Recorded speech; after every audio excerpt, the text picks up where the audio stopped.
Ya, oke guys. Assalamualaikum, balik lagi dengan Jaki. Hari ini tanggal 12 Juli ya, pukul 13 lewat 6 menit. Jadi, ada satu perusahaan yang pertama merilis laporan keuangan kuartal 2 tahun 2024, yakni ESA guys. Jadi, gue tadi ngelihat dan ya kita langsung bahas aja guys ya. ESA ini gue tampilkan datanya dulu. Di tahun 2020 dia punya ekuitas 196 juta US dollar. Ekuitas yang dapat diatribusikan kepada pemilik entitas induk. Tahun 2021 menjadi 213, tahun 2022 menjadi 352 juta US dollar, tahun 2023 379 juta US dollar. Sekarang hampir 400 juta US dollar. Dan bukan tidak mungkin di tahun 2024 menyentuh angka 400 juta US dollar. Ini kursnya guys. Sekarang kurs US dollar terhadap rupiah itu 16.000. Nah, karena ekuitasnya meningkat, book value-nya pun meningkat. Sedikit demi sedikit meningkat. Yang tadinya book value ada di angka 176 perak per lembar, sekarang sudah di angka 376 perak per lembar. Nah, ini perusahaan afiliasinya Garibaldi Thohir sama TP Rahmat ya guys ya. Gua kurang paham tapi gini.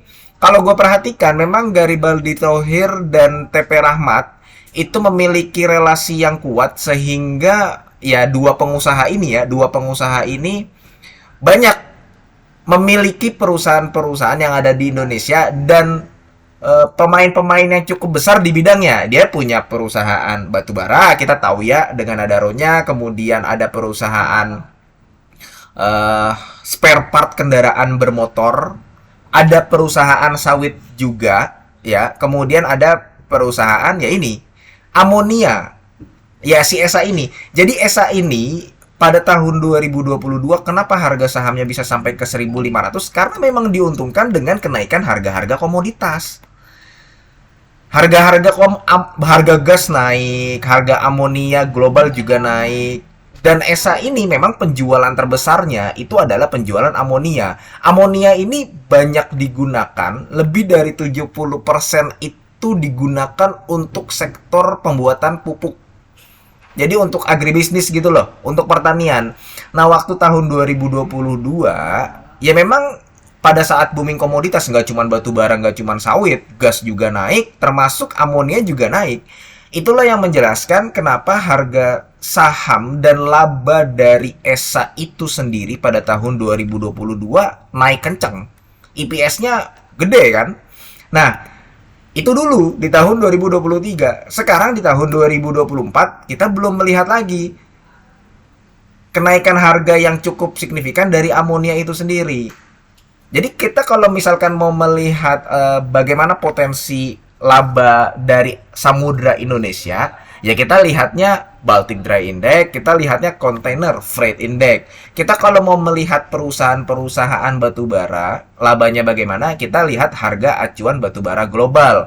Kalau mau melihat berapa banyak, berapa besar laba dari perusahaan-perusahaan sawit, kita lihatnya ya harga sawitnya itu sendiri. Nah, kalau mau melihat potensi EPS dan laba ESA ke depannya, ya kita lihat dari harga amonia. Karena kenapa?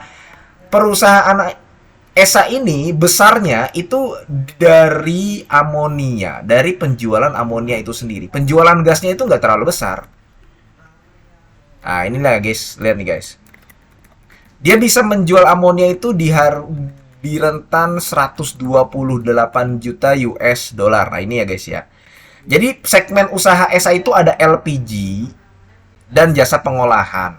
Per Juni 2024 dia menyumbang 22 juta US dollar. Amonianya sendiri itu 128 juta US dollar. Nah, jadi ini saham ya sebenarnya kalau dilihat dari harga amonianya itu sendiri, sekarang bagaimana? Oh betul, secara kuartal dibandingkan kuartal 1 2024 EPS-nya meningkat. Bahkan dibandingkan secara year on year, dibandingkan kuartal 1 2023 dan kuartal 2 2023 EPS-nya meningkat. Tapi kalau kita lihat dari harga amonianya sendiri, kita lihat prospeknya di tahun 2024, ya belum ada yang menarik dari saham ini. Tadi gua katakan bahwa ini saham jarang gua bahas. Kenapa jarang gue bahas ya? Karena ini bukan kriteria yang masuk ke dalam saham yang gue sukai. Kenapa? Secara valuasi juga dia nggak terlalu murah. Secara dividend yield dia juga nggak bisa dikatakan besar. Jadi masih ada beberapa dan banyak perusahaan lain yang bisa menawarkan valuasi yang murah kemudian dividen yield yang besar juga. Cuman karena ini perusahaan pertama yang merilis laporan keuangan kuartal 2 2024 dan hasilnya pun tidak jelek. Ingat guys ya, nggak istimewa, nggak seperti tahun 2022, tapi nggak jelek gitu loh.